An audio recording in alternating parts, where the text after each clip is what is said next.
Sali. They are very loud birds and can mimic almost any sound. They typically don't sing. Ito may mabila ko na ito. Karat-karat lang yan sa Australia. Now guys, do you think Dazzle has the ability to find hidden object? Well, if yes, say you can do it, Dazzle! Go, Dazzle! Find the hidden object for us!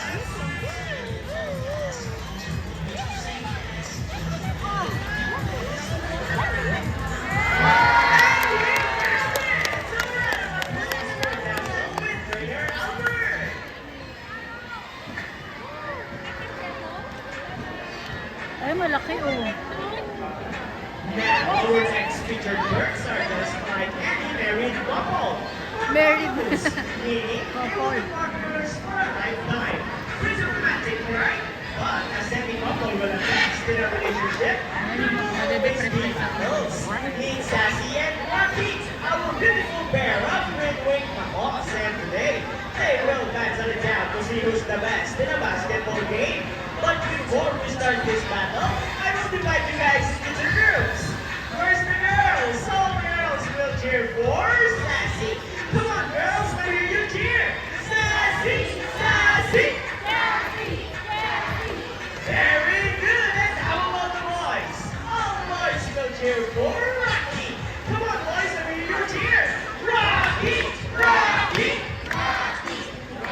Very well. So, birds ready? Dreamers ready? Set, go! Here goes Rocket's first ball. First ball for Rocky. Followed by Sassy. And second ball for Rocky. It's a bad air with Abagal! Rocky wins! Trainer Regine, what can you say about that? You guys lose this time. Hold it. We want another race. Oh, she wants another race, Trainer John? Are you sure about that? Do you want Sassy to lose again? Well, this time I guarantee you that Sassy will win. So, what race do you have in mind?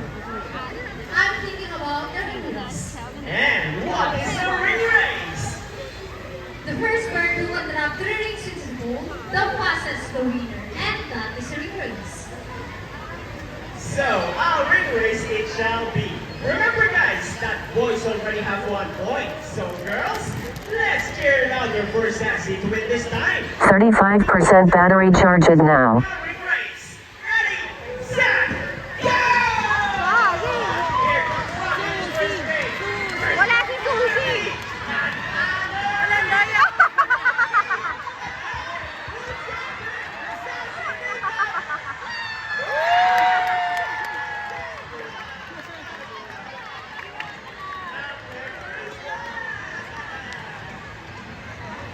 And the winner is Sassy! Trainer John, what can you say about that? 3 rings at the same time. Hey, you guys, get that! Oh, he thinks you cheated. No, we didn't cheat. Sassy is her ring. Oh, so it's true that girls are more intelligent than boys? Of course. No. So round of applause for Sassy and Rocky with Trainer Regine and Trainer John.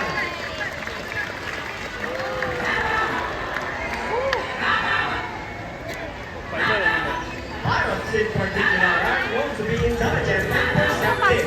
That's why we can continually to enhance their skills and not get bored. So, here is Sassy after green wing of the book, and today she will show us how intelligent she is by putting the shapes back into the correct spots. Just like Sassy, green wing macaws are from South America. They are known to be the gentle giants of the parrot family. It is because they are the second largest next to the highest each macaws. They can grow up to 92 centimeters in length and then live after 8 years old. Scientific name is Arachloroptera. And for the last shade, let's go, Sassy girl. And there you go! Just right away!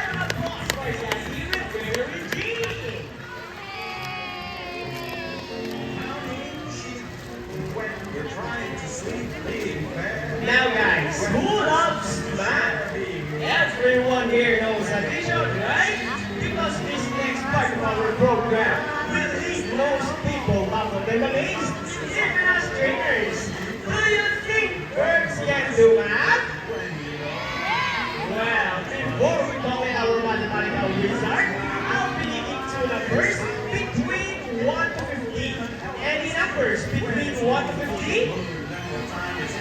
What number? Alright, so the first number is number 5. How about the second number? What number? Alright, so the second number is number 10. So the equation is 5 plus 10. Let's see if our mathematical wizard can solve this equation. But first, Trainer John will shuffle the numbers. Now, let's go to our hybrid macaw, Rocky! Wow, Rocky, what a beautiful entrance! Trainer John, is Rocky ready? Go, Rocky, solve the equation for us! Mali. And he gets the first number Mali pa correct. But how about the second number? Well, Rocky loves numbers. Oh, I think Rocky's calculating. And I think he knows the answer. Let's see. And he gets number 5. So 5 plus 10 equals to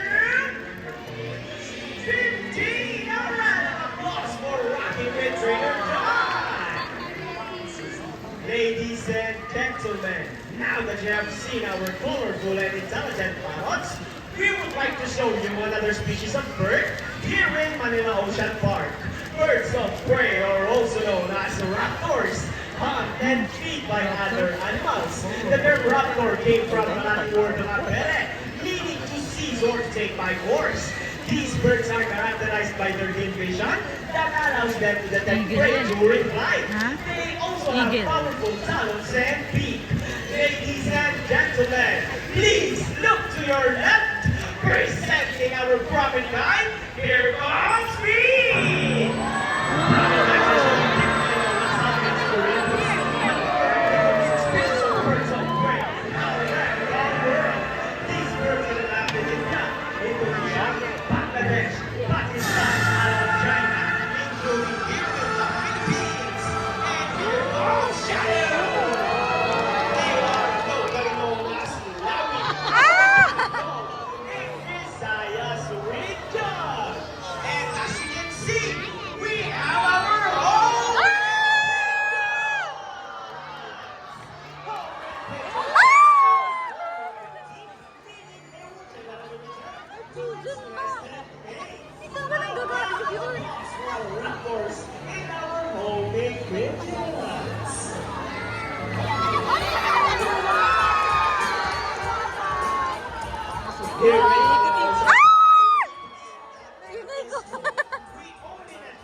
Reduce, and recycle. Very good. So here comes our lovely birds once again, and they will show us the proper place disposal.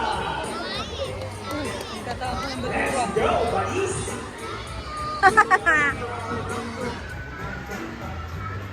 Easy, right? So if the birds can do it, so can we.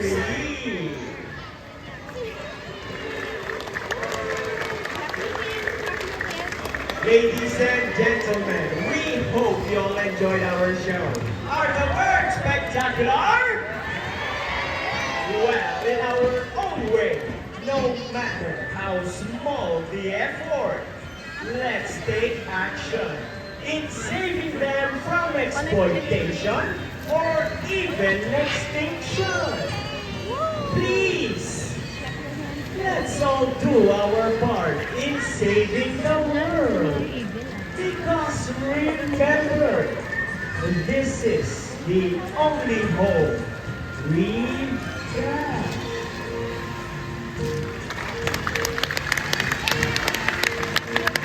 Now, let me present you the person and trainers who made this show possible. Trainer Regine with Body. Trainer Vina with Dazzle.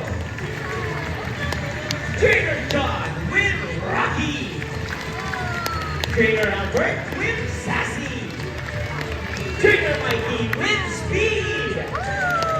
Trainer Jamie with Shadow. And once again, I have Trainer Francis. Thank you and goodbye. By the way, guys, please remain on your seat because we still have our Silayan Show.